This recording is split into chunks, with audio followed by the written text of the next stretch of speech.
let's talk brass tacks. What does this look like on the trip? What are things that we can practically do to create these liminal spaces, to create this anti-structure on the trip itself? What does it look like? Again, it's a long list of possibilities, many of which will be familiar to youth workers because they do them kind of because they received it as tradition or kind of because it makes sense, but maybe if they did it with intentionality, it would have more of a realized power in creating liminality. You could go right through the steps of anti-structure or the elements of anti-structure, and then you could almost intuit what that would look like on a mission trip. But since you didn't pay me to come here and leave you and everyone else to intuit, here's some ideas, kind of thought generators. Sure. Pilgrims had pilgrim garb. The knight was not dressed like a knight. The chambermaid was not dressed like a chambermaid. They all had a cloak, a hat, a stick. That's not going to be the garb of a weekend retreat or a mission trip, but a shared trip t-shirt is. So breaking down the differentiations of garb by having a unifying, we're going to tie-dye our own shirts for the trip, we're going to make our own shirts for the trip, we're going to print one shirt for everybody for the trip. There's just, it addresses the question of garb. Questions of rank. There just can't be same old power structures on the trip. You want to subvert those with this upside down, Philippians 2:5 through 11, the last shall be first and the first shall be last. Freshmen should eat first, not seniors. Seniors should eat last, etc. Yeah.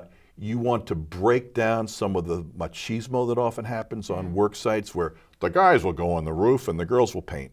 No, you really want to break down any sense of ownership, in part because the actual skill sets probably don't align with their sex-based stereotypes anyway. Right.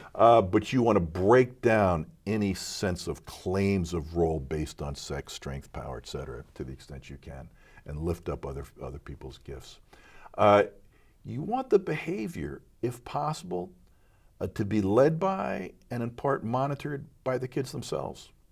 You know your youth group is cooking with gas when if one child disses another, the group lovingly says, hey, that wasn't cool.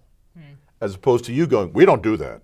No, you want the group to own their behavioral covenants in a way that creates this liminal type of potentiality. Sure. You want worship to be led by the kids, if at all possible. Reflections to be shared by the kids, if at all possible. You'll want whenever if you're on a retreat or a place where there are program leaders or you're meeting another group or you're on a mission trip to another church and there are going to be representations made to begin worship or at worship or to try to have the kids own and run that. A worship team leading the worship instead of the usual set. In every sense of rank, authority, expertise, role, privilege, you want to break down the commonality in the trip. There's even the Turners wanted to focus on the fact that not just did you embrace kind of difficult, nasty jobs together, rather than delegating them to the adults or worse paid staff at a retreat site, you wanted to almost embrace and accept discomfort that you would work hard to avoid back home. Yeah. So some of the most powerful, unplanned, I don't think anybody's supposed to create an intentionally uncomfortable environment to stress folks on a retreat. But it's okay if everybody's sleeping on the floor of a gym.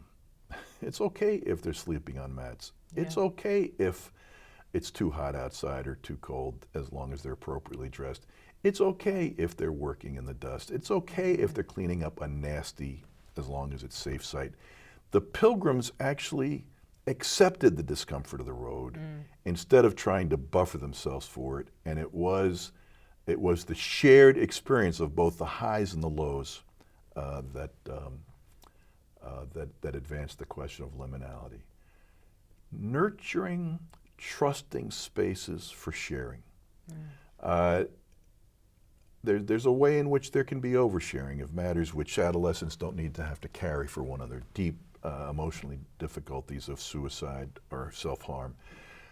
But there's something that creates an incredible set of relationships and liminal possibilities when safe spaces are bounded and set, holding spaces, if you will, where a child can say, I've never said this, but I am terrified that my father's going to leave my mother. And instead of finding out that they're viewed as weak or lame or not up to snuff because they don't have a perfect family life, what they get back is, you know, I feel the same way. Or we love you anyway. We all have our own stuff we're struggling with. Where now they feel accepted and embraced as they really are, rather than the image they've been working so hard on Facebook to cultivate. So storytelling, sharing, daily reflections are all part of this. Another question, it's the one I'll leave this topic for now, but there are many other things to say. I think all youth leaders know that they should be aiming for a final set of reflections or final worship that creates the kind of power of that cry night. Sure. What occurred to me on a mission trip in 1996 was, why don't we start creating possibilities of that kind of sharing a night before the final night? Right. And 2 nights before the final night. And then you found there were some natural rhythms of an amazing spiritual experience on Tuesday night, not everything freighted on Friday night. Yeah. And so regular opportunities in their small relational groups to share and reflect on what's happening during the day and how they are aligning themselves with the goals and objectives and dreams of the trip, I think creates more room for liminal space on a trip. Sure.